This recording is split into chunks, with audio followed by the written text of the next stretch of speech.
The voice on the phone sounded different. Not frightened, not desperate, just distant. The young man calling from Carnarvon had been travelling for weeks, moving further and further from Perth. Life hadn't gone to plan for him. Money was tight, the future felt uncertain. Still, there was something else that stuck in the memory of the person listening. A name. Someone William had recently met on the road. Someone he seemed to be spending time with. A man called Marco. The conversation ended. Nothing dramatic happened, no argument, no goodbye that sounded final. Just another call between people who expected to speak again. But years later, investigators would find themselves returning to that conversation again and again. Because somewhere after that call, the trail begins to disappear. And nearly 30 years later, nobody can say for certain where it ends. This is Vanished West, a podcast exploring the stories of people who disappeared across Western Australia. Each episode examines the lives they left behind, the investigations that followed, and the questions that remain unanswered. If you believe stories like these deserve to be heard, and that the missing should never be forgotten, follow Vanished West now, wherever you're listening. And if you'd like to support the research behind the show, you can do that through Buy Me a Coffee. The link is in the episode description. Long before his name appeared in police files and coronial findings, William Maddison French was simply a young man trying to build a future for himself.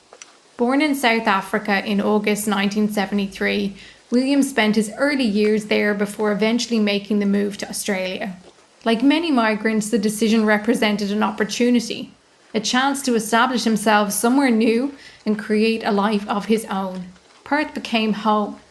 Those who knew William described him as personable and friendly. He was someone who could strike up a conversation with strangers and form connections easily. The image that emerges from family accounts is not of a loner drifting through life, but of a young man who enjoyed the company of others and who genuinely wanted things to work out well. For a period, they appeared to be doing exactly that. William married and became a father. His son remained in South Africa, but family members later spoke about the importance of that relationship and the affection William had for his child. Looking back now, it's easy to focus on what came later. The disappearance, the investigation, the unanswered questions. But at that point in his life, none of those things existed.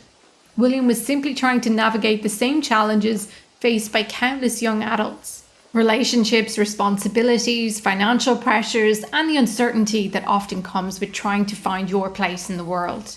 Unfortunately, life rarely follows the path we expect it to. Over time, cracks began to appear. His marriage broke down. The separation affected him deeply. People close to William would later tell investigators that he struggled with the end of the relationship. The future he had imagined for himself suddenly looked very different. As the years passed, his circumstances became increasingly unstable. There were financial difficulties, concerns about gambling. There were periods where alcohol became a problem. Family members also described concerns about William's mental health. He experienced depression and at times appeared overwhelmed by the challenges he was facing. None of this made him unusual in any way. In fact, one of the saddest aspects of William's story is how familiar much of this feels. Many people experience relationship breakdowns. Many people struggle financially.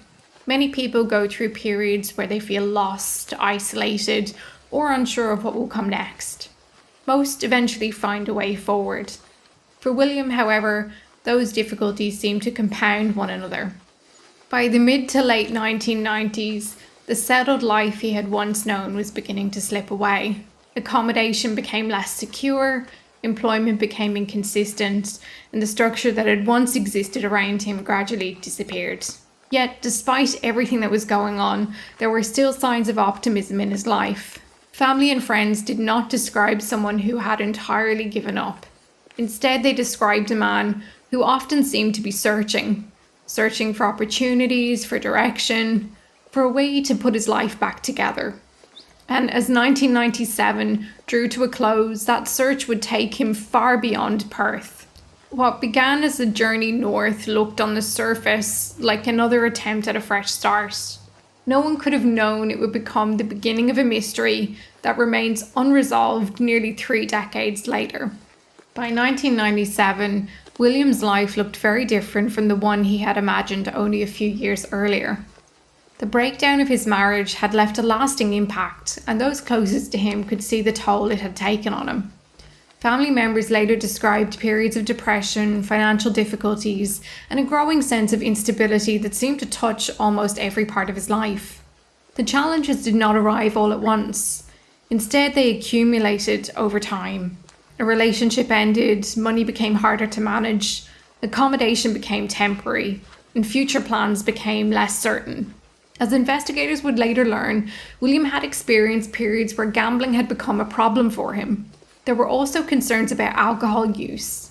And neither issue appeared to define him, but together they painted a picture of someone struggling to regain control of a life that had gradually drifted off course.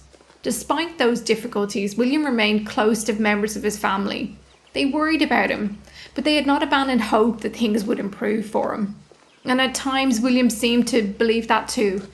People often imagine that those who disappear are preparing to vanish, that they leave clues behind, that they somehow know what is about to happen.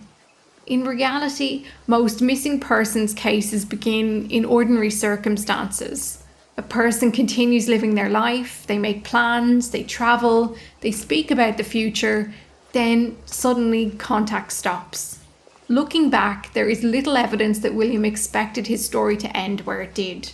Instead, he appeared to be doing what many people do when life becomes difficult. He was looking for a change. Western Australia has always attracted travellers moving between towns in search of work and opportunity. Seasonal employment, farm work, labouring jobs, and tourism created a constant movement of people along the state's vast road network. For someone looking to reset their life, heading north was not unusual at all. It offered distance, possibility, and perhaps most importantly, a chance to leave old problems behind. During this period, William spent time in backpacker accommodation and, among others, living similarly transient lifestyles.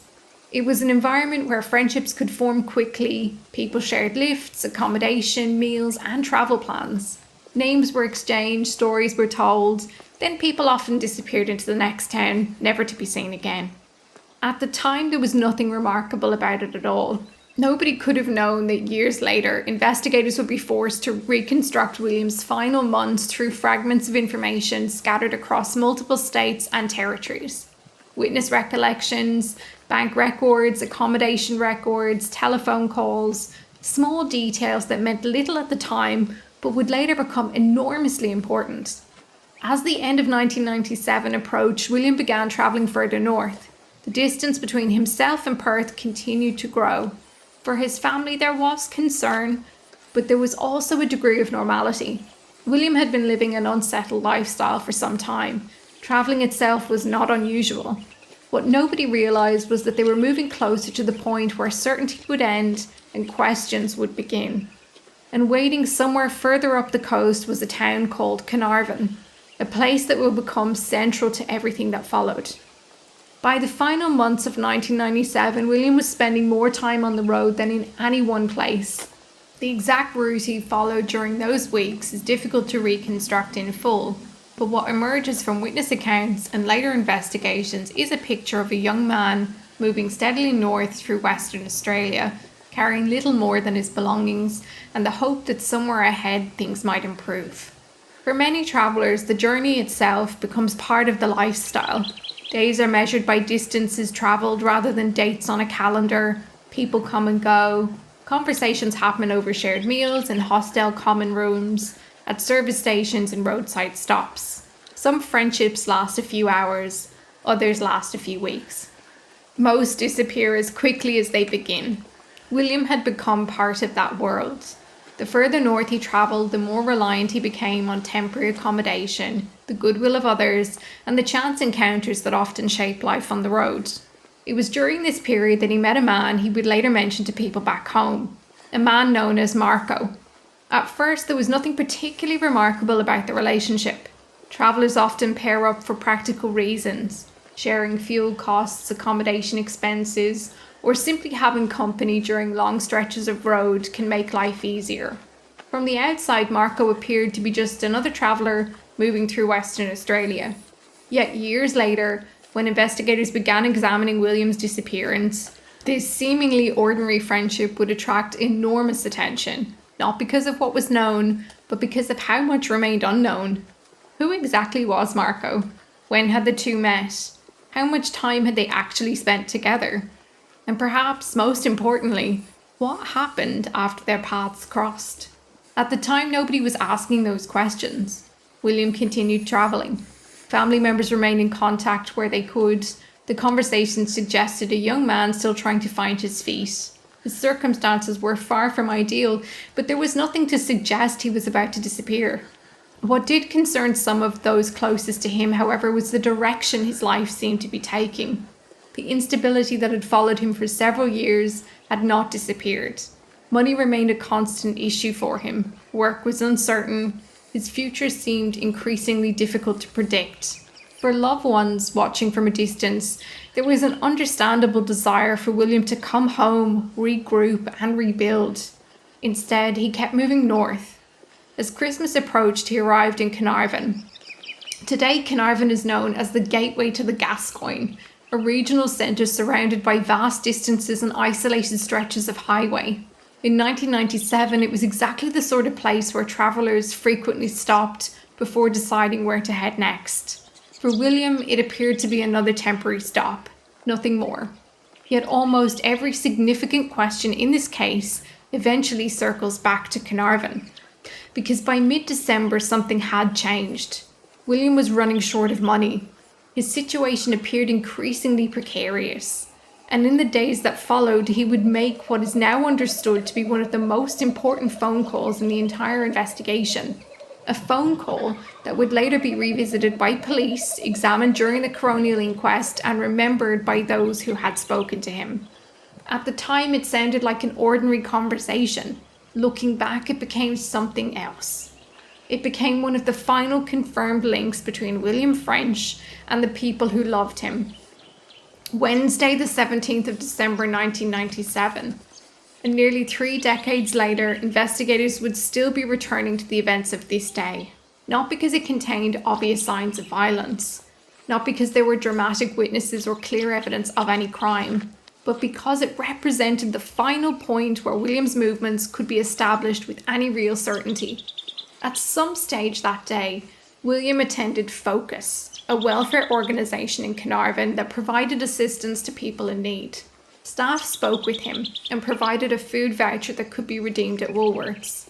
It's a detail that appears repeatedly throughout the investigation, and for good reason. It offers a rare glimpse into William's circumstances during those final confirmed hours. The 24-year-old traveller was not flush with cash. He was not comfortably making his way around the state. He was struggling. The voucher itself was modest, but it suggests that William had reached a point where even basic necessities were becoming difficult to afford. For those looking back at the case years later, it paints a picture of a young man living day to day, trying to stretch limited resources as far as possible. At some point later that day, William also made contact with people he knew. One of those conversations would later take on enormous significance. During the call, William spoke about his travels and his immediate plans. He also mentioned the man he had recently met, Marco. The name had surfaced before, but it now appeared again. To William, it may have seemed like a passing detail. To investigators, it would eventually become one of the most scrutinised elements of the entire case. Those listening to William that day did not report fear in his voice. There was no urgent request for help, no indication that he believed he was in any danger. But there was concern about the path his life was taking. Concern that had existed long before Carnarvon. Concern about his finances, his instability, the uncertainty that seemed to follow him wherever he went. Like many conversations between family members and loved ones, it ended with an expectation that there would be another call soon. There usually was. That was one of the reasons nobody immediately panicked. William lived a transient lifestyle for some time. He travelled, he moved between towns. There could be gaps in communication. A day or two without contact was not necessarily unusual back then. But as the days passed, something began to feel different. Christmas approached, then Christmas arrived, and still there was no word from William. At first, it may have been easy to explain. Perhaps he had travelled somewhere with limited access to a phone, perhaps he had found work, perhaps he was simply focused on getting himself back on track again. But the silence persisted. The people who knew William best understood that despite his struggles, he remained connected to those around him.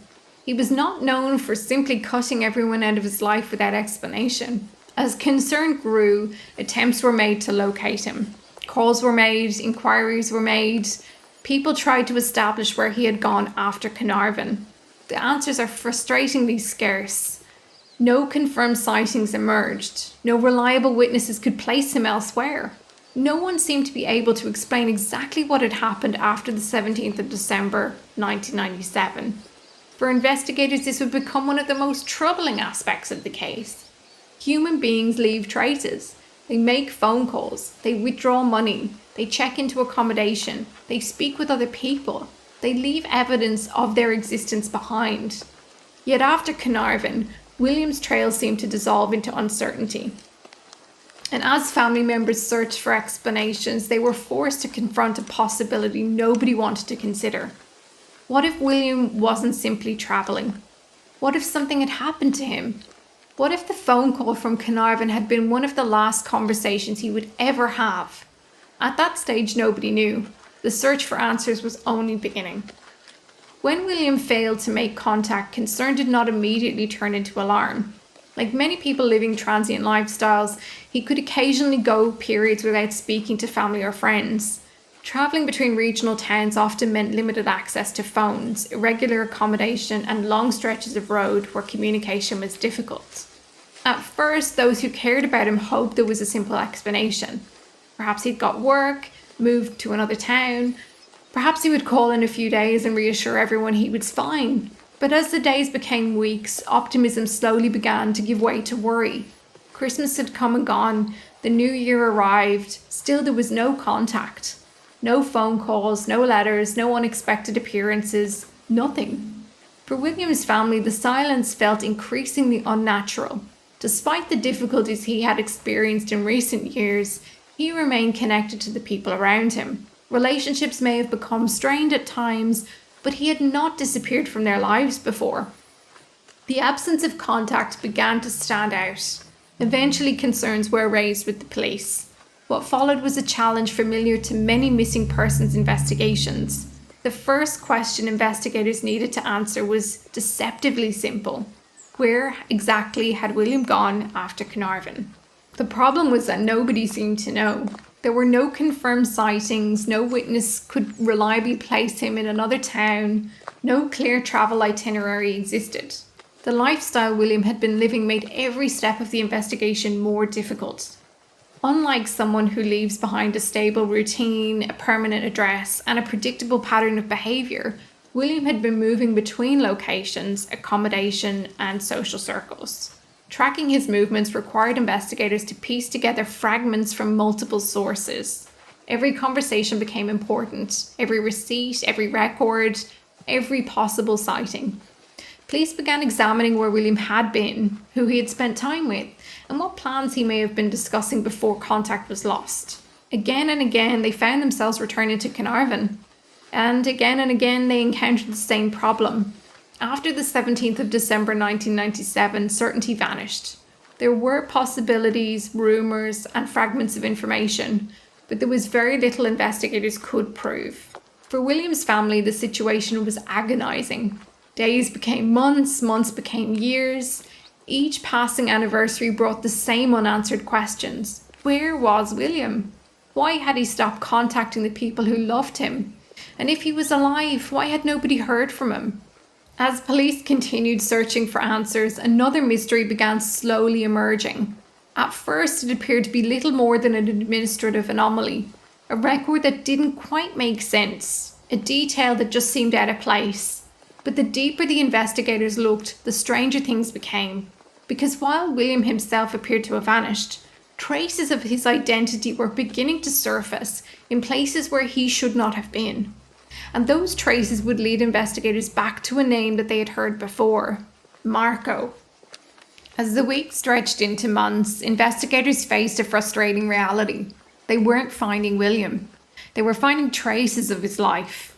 At first, police approached the investigation in the way they would any other missing persons case. They attempted to retrace William's steps after Carnarvon, speaking to witnesses, examining records, and trying to establish where he had travelled next. The problem was that the trail they uncovered didn't seem to belong to the man his family knew. 3 days after William's final confirmed contact on the 17th of December 1997, a booking appeared at the Port Hedland Backpackers. The name attached to it was not William French, it was Marco. There was no corresponding booking for William. For investigators, it was one of the first indications that the two men who had reportedly been travelling together may no longer have been moving as a pair. At the time, it didn't necessarily mean anything sinister. Travellers often changed plans, they separated. One might stay behind while another moved on. But as police followed the trail further north and eventually interstate, a troubling pattern began to emerge. The further they travelled from Carnarvon, the less evidence they found of William himself. Instead, they found evidence connected to William's identity. Records suggested William's details were being used in interactions with government agencies. Banking activity linked to his accounts appeared after his disappearance. Information surfaced from locations William had once discussed travelling to, yet nobody could place William there in person. No one remembered speaking to him, no one recalled travelling with him. No one could independently confirm that the young man making those transactions was actually William French. For Margaret French, it was a devastating cycle. Each new lead brought hope. Perhaps this was proof her son was alive. Perhaps this would finally explain why he hadn't called. Perhaps the next witness could say they'd spoken to him only days before. Instead, every new discovery seemed to deepen the mystery. Investigators began tracing a route that extended far beyond regional Western Australia.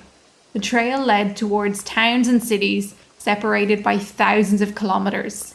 Connemara, the Northern Territory, eventually the Eastern States. Yet throughout all of it, something remained strikingly absent: William. There were records, documents, applications, withdrawals, but the man himself had seemingly vanished. Police later discovered that Centrelink inquiries had been made using William's details. Financial records indicated access to money that should have belonged to him. Accommodation records continued to emerge. The evidence suggested movement, but it didn't necessarily suggest survival.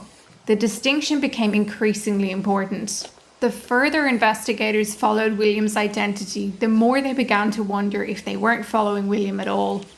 And each time they attempted to identify who might instead be behind that trail, they found themselves returning to the same person.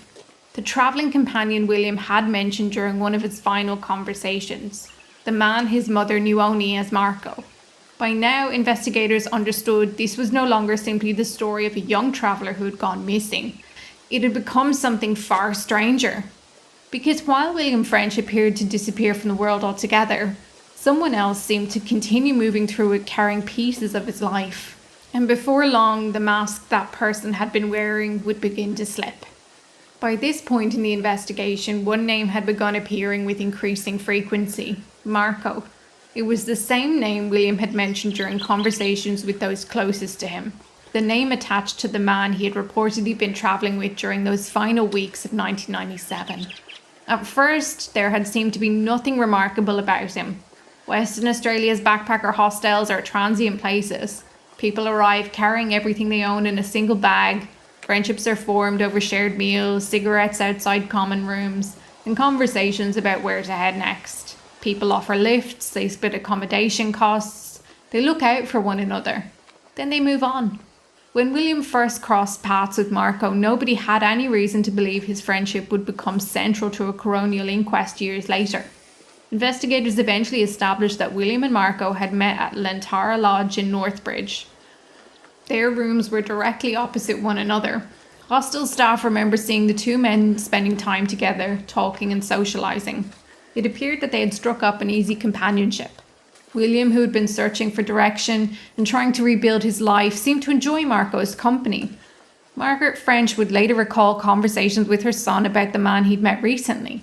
William described Marco as being Iranian. He told her that Marco had struggled to find work and was experiencing problems with immigration authorities.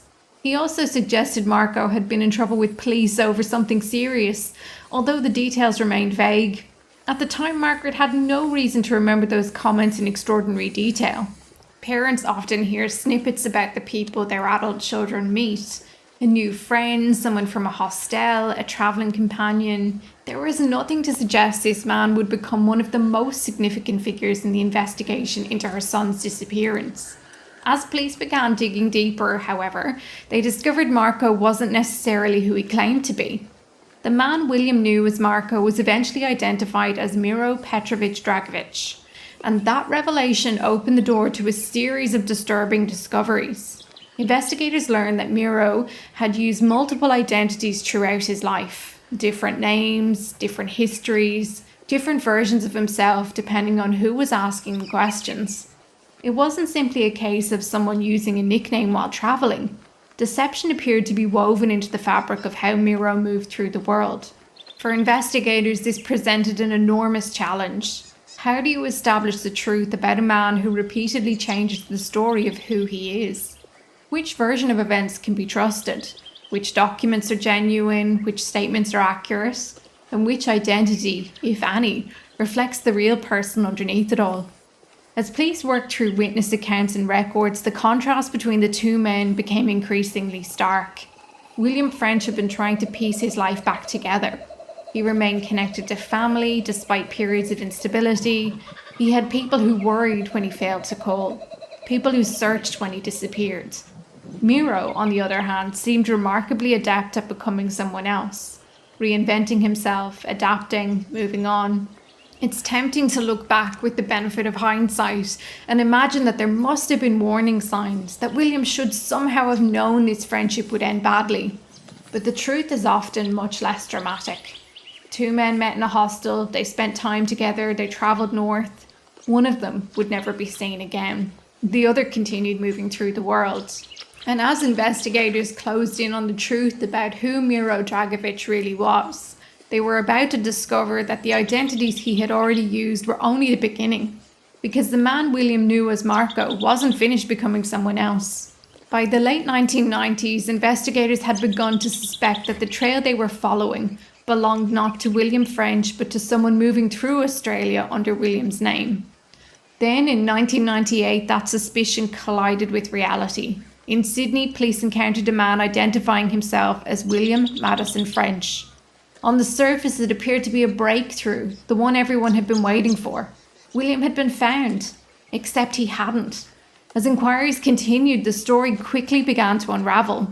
The man standing before police was not William French. It was Miro Petrovich Dragovich. For William's family, the discovery was devastating. For months, perhaps even years, there had been a lingering hope that the unexplained activity linked to William's identity meant he was alive somewhere. That one day there would be a phone call explaining everything. Instead, investigators were faced with a deeply unsettling reality. Someone else had been living parts of William's life. Police discovered Miro was in possession of items connected to William, including access to William's financial information and bank cards. When fingerprint comparisons were undertaken, they confirmed what investigators had increasingly suspected. The man claiming to be William French wasn't William at all. He was Marco, the travelling companion William had spoken about shortly before he disappeared. The same man who had booked into accommodation in Port Hedland without him. The same man investigators had spent months trying to understand. The revelation transformed the investigation.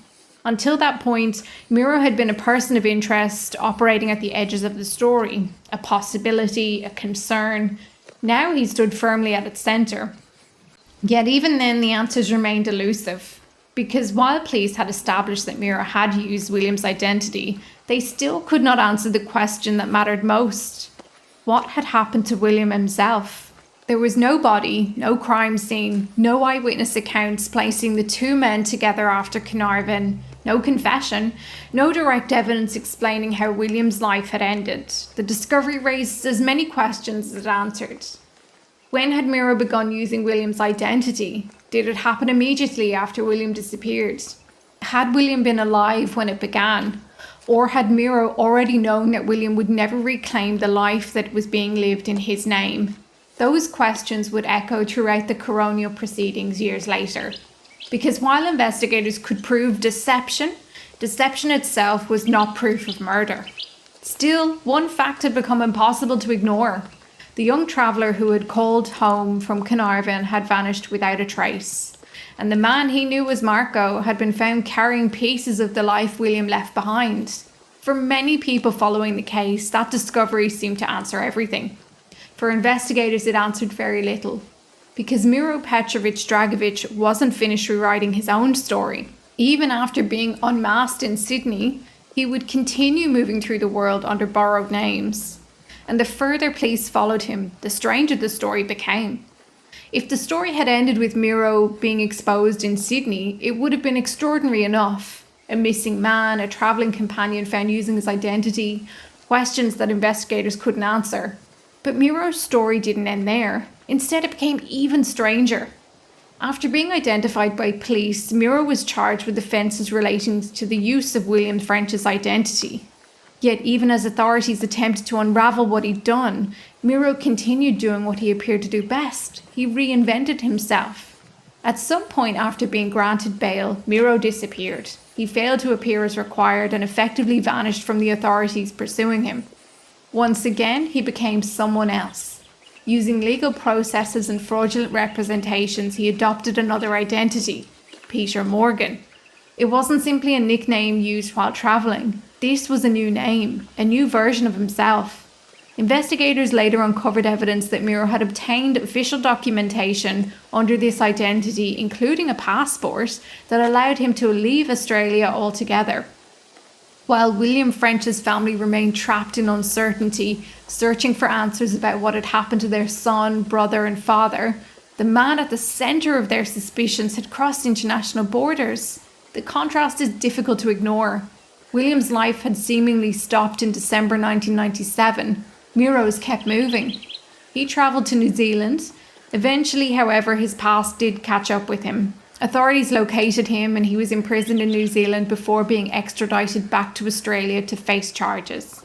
For William's family, there may have been a sense of cautious hope.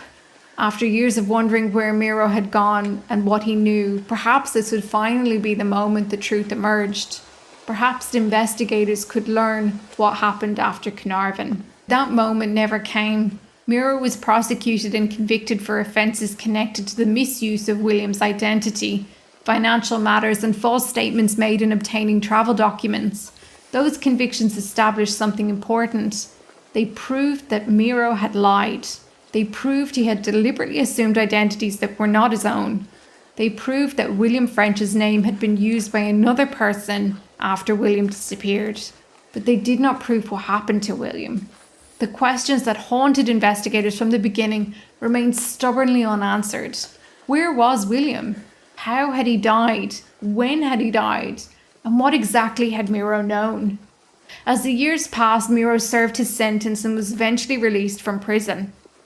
By then, the man William's family had once known as Marco had lived under multiple identities. He had crossed countries, had deceived authorities. He had repeatedly reinvented himself. Yet despite all of that movement, all of those names and all of those opportunities, there is no public record of him ever providing an explanation for what happened after William French's last confirmed phone call from Carnarvon. In many ways, that may be the most frustrating part of this case. Investigators uncovered enough to prove deception, enough to expose the masks, enough to demonstrate that William's identity had not simply drifted through bureaucratic systems by accident, but not enough to answer the one question William's family had been asking since Christmas of 1997. What happened to William French? And just when it seemed there might still be time for those answers to emerge, another chapter of the story came to an abrupt end, because Miro Dragovich's own life was rearing its conclusion. For years, one question lingered over this investigation. If Miro Dragovich knew what happened to William French, would William's family ever hear the truth? By the time the legal proceedings connected to his various offences had concluded, Miro had already lived under multiple identities. He had introduced himself to people as Marco. He had used William French's identity. He had become Peter Morgan. Each new name seemed to represent another version of himself, another attempt to leave the past behind and begin again. Yet no matter what name he adopted, the questions surrounding William's disappearance followed him. After serving his prison sentence in Australia for offences connected to identity fraud, financial deception and false statements made in obtaining travel documents, Miro was released from custody on April 2nd, 2003. For William's family, the possibility remained that one day he might choose to speak. Perhaps guilt would compel him. Perhaps age would soften whatever silence he had maintained for years. Perhaps the burden of carrying such knowledge would eventually become too great. But less than 3 months after his release, that possibility disappeared forever. On the 19th of June 2003, Miro Petrovich Dragovich died.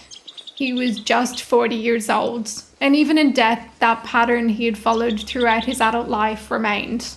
At the time of his death, he was using yet another name, Marco Dawson.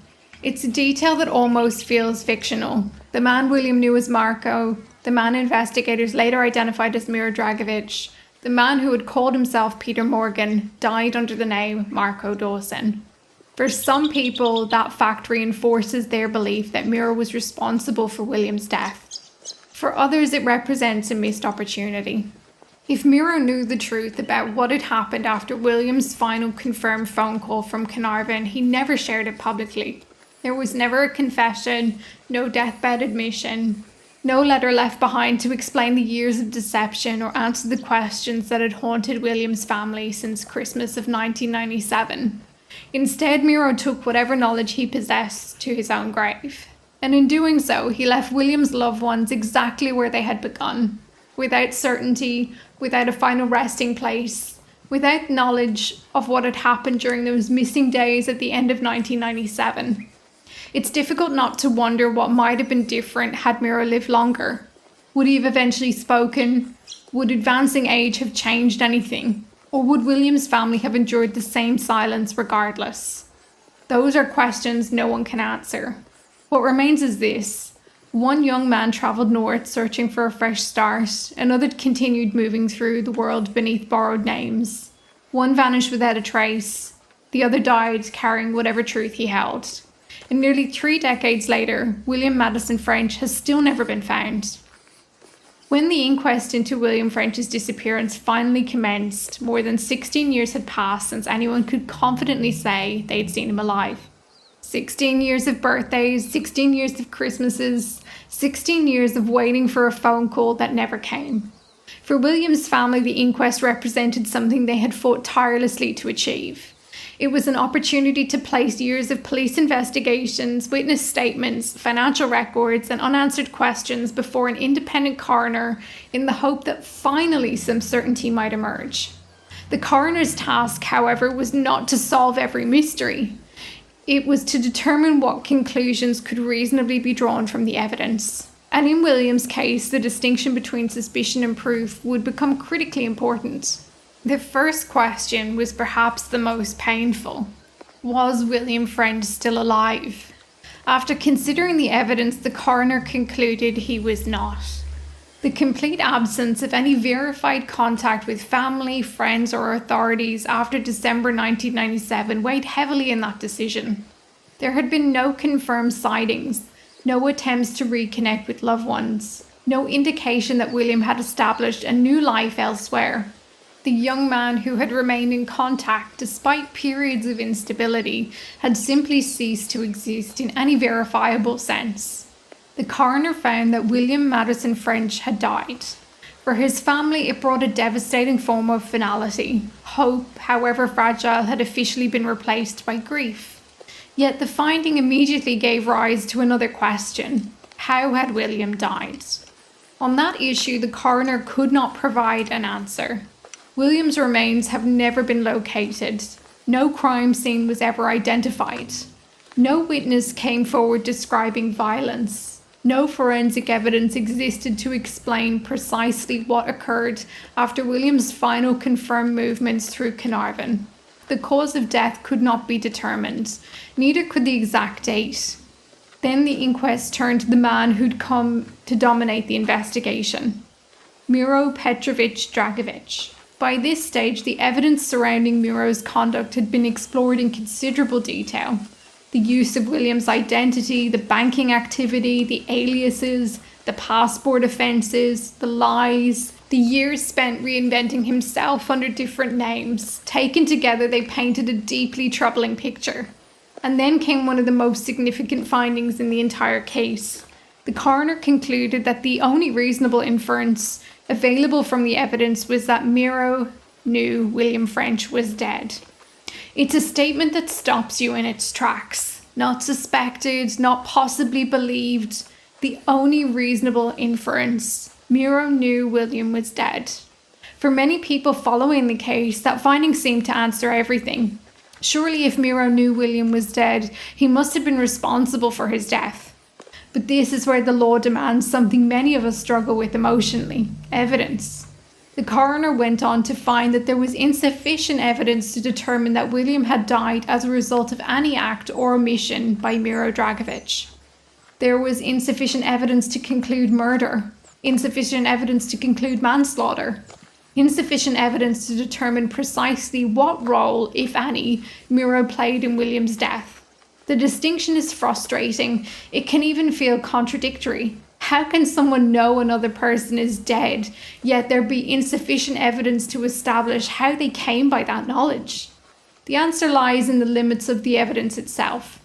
Suspicion, even very strong suspicion, is not proof. Inference, no matter how compelling, cannot replace evidence capable of establishing guilt beyond doubt.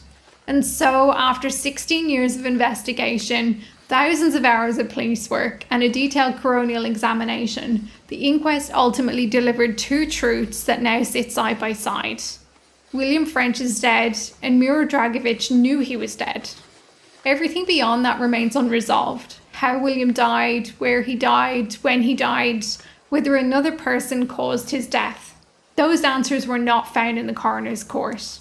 Instead, William's family were left carrying both certainty and uncertainty at the same time. The certainty that William would not be coming home, and the uncertainty of never truly understanding why. Cases like William French's don't remain unsolved for decades without people trying to make sense of them. When there are gaps in a story, human nature compels us to fill them in.